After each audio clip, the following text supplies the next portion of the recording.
इसके बारे में तीसरी दलील हदीस से, और ये हदीस इमाम बुखारी ने रिवायत की है। खुद इमाम बुखारी ने इस बात को जिक्र किया है, और इस बाब कहाँ पर जिक्र किया है? किताबुन निकाह के अंदर, बुखारी शरीफ किताबुन निकाह, और बाब क्या है? बाब बंद है इमाम बुखारी ने, व उम्महातुकुम अल्लती अर्दानकुम, किताबुन निकाह के अंदर ये बाब बंद है पूरा इमाम बुखारी ने। इसके अंदर इमाम बुखारी ने एक छोटी सी बात, हदीस तवील है, आखिरी हदीस के चंद अल्फाज फरमाते हैं, सवैबा का तारुफ करा रहे हैं। फरमाते हैं सवैबा तो मौलातुल अबी लहब, फरमाते हैं जी कि ये जो सवैबा है ये अबू लहब की लोंडी है, अबू लहब ने इसको आजाद कर दिया था। फरदातिन नबिया, फिर इस सवैबा ने हुजूर को दूध पिलाया था चंद दिन तक, यानी जब तक दाई हलीमा आकर हुजूर को नहीं लेकर गई तो उस दौरान हजरत सवैबा ने भी हुजूर को अपना दूध पिलाया। फलम्मा मात अबू लहब, जब अबू लहब मर गया तो हुआ क्या? उरीह बादु अहलिही, अबू लहब को उसके घर वालों ने ख्वाब में देखा, बिशर्र खैबतिन, और उसकी हालत बड़ी खराब थी, जहन्नम के अंदर है, फरिश्ते उसको अच्छे तरीके से आप कह रहे हैं ट्यूनिंग कर रहे हैं, उसको सजा दी जा रही है, अजाब दिया जा रहा है जहन्नम के अंदर। तो उस बंदे ने पूछा, क़ाल लहू मा ज़ाल कीता, ए अबू लहब दुनिया में तो हुजूर की बड़ी बदफाइयाँ करते रहे हो, हुजूर ने जब ऐलान नबूवत कहा तो तुमने कहा था तब्बल लका या मोहम्मद अस्तग़फिरुल्लाह अज़ीम, हुजूर की बड़ी बेवफाई की है तुमने, हुजूर के बारे में बड़े बकवास किए हैं, आज बता तेरा क्या हाल है?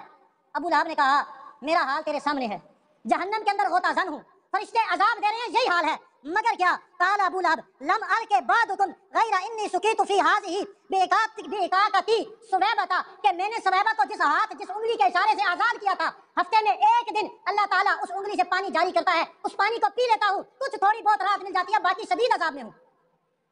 अब इसने सुवैबा को कब आजाद किया था?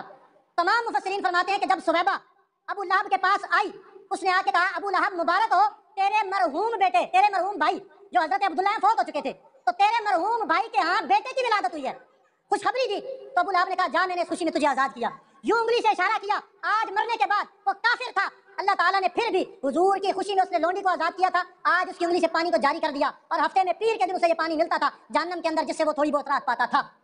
अब यहाँ सोचने की बात है, अबू लहब हुजूर को नबी नहीं मानता था, क्यों जी? मानता था? नहीं मानता था। अबू लहब हुजूर को सिर्फ अपना भतीजा मानता था, और हुजूर को भतीजा मानने वाला मोमिन नहीं होता। जब इनसे पूछा जाए कि मीलाद सबसे पहले किसने मनाया, तो कहते हैं अबू लहब ने। अबू लहब ने जब आप सल्लल्लाहु अलैहि वसल्लम की विलादत की खबर सुनी, बांदी ने जब आकर रसूलुल्लाह सल्लल्लाहु अलैहि वसल्लम की विलादत की इत्तला दी, तो अबू लहब ने इशारे के साथ सुवैबा नामी बांदी को आज़ाद कर दिया। कहते हैं फिर किसी ने अबू लहब को ख्वाब में देखा कि तेरे साथ क्या मामला हुआ, तो अबू लहब कहने लगा, उस बांदी को आज़ाद करने की वजह से, जिसको आज़ाद करते वक्त मैंने उंगलियों से इशारा किया था, तो जहन्नम में उन्हीं दो उंगलियों के दरमियान से मुझे पानी पिलाया जा रहा है। फिर मुल्ला जी हाशिया लगाता है कि देखो अबू लहब काफिर था, कुफर की हालत में उसने मीलाद मनाया, कुफर की हालत में उसने बांदी को आज़ाद किया, तो उसे ये फ़ायदा मिला कि जहन्नम में भी उसे पानी दिया जा रहा है। तो जो मुसलमान होगा, साहिब ईमान होगा, ईमान की हालत में अगर मीलाद मनाएगा तो उसको कितना बड़ा फ़ायदा पहुँचेगा। ये वो दलील देते हैं।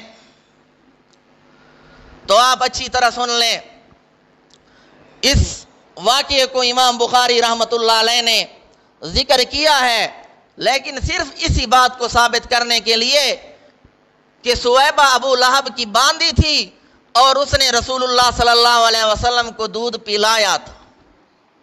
बाकी ये ख्वाब का वाक़या है, और ख्वाब शरीयत में कोई हुज्जत नहीं, कोई दलील नहीं।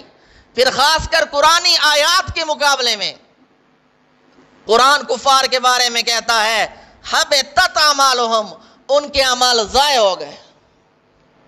कुफार के अमाल के बारे में कुरान कहता है, फजअलनाहु हबाअम मनसूरा, कि हम बिखरे हुए ज़र्रात की तरह उन्हें कर देंगे।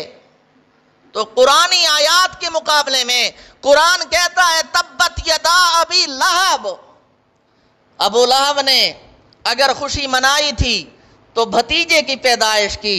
जब उसको खबर मिली कि तेरा भाई जो फौत हो चुका, दुनिया से चला जा चुका, उसके यहाँ बच्चा पैदा हुआ है, तो भतीजे की पैदाइश की खुशी में उसने बांदी को आज़ाद किया था। लेकिन जब यही भतीजा बड़ा होकर رسالت کا اعلان کرتا ہے تو سب سے پہلے مخالفت کرنے والا یہی ابو لہب ہے، اور یہ وہ بدقسمت کافر ہے کہ قرآن مجید میں اس کے جہنمی ہونے کی تصریح آئی ہے۔ تبت یدا ابی لہب وتب، اس کی بیوی کا بھی تذکرہ آیا ہے، وامرأتہ حمالۃ الحطب، تو قرآنی آیات کے مقابلے میں خواب کی کوئی حقیقت نہیں۔